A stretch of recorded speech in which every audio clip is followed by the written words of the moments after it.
Food safety and standards authority of India FSSAI వాళ్ళు మన తెలంగాణ రాష్ట్రంలో అసలు ఉన్నారా? విద్యాశాఖ అధికారులు ఉన్నారా?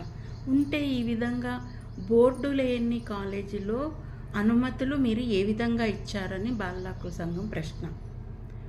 అంటే కాలేజీ పేరు లేకుండా పిల్లలను ఏ విధంగా తల్లిదండ్రులు చేరుస్తున్నారు? అధికారులు ఏ విధంగా వాళ్లకు అనుమతులు ఇస్తున్నారు? బోర్డు ఉండాలి కదా, ఫలానా కాలేజు ఫలానా చోట ఉంది అని. జస్ట్ హైటెక్ ప్లాజా అని బిల్డింగ్ పేరుంది, కానీ అక్కడ జరుగుతున్నదంతా పిల్లలకు లక్షల్లో ఫీజు వసూలు చేస్తున్నారు, 2 నుంచి 3 లక్షలు. కానీ పెట్టే ఆహారం కలుషిత ఆహారం. నిన్న 30 మంది పిల్లలు కలుషిత ఆహారంతో వామిటింగ్స్, మోషన్స్ అయ్యాయి. అదేంటని ప్రశ్నించిన వారిని వాళ్ళు రౌడీజం చేస్తున్నారు.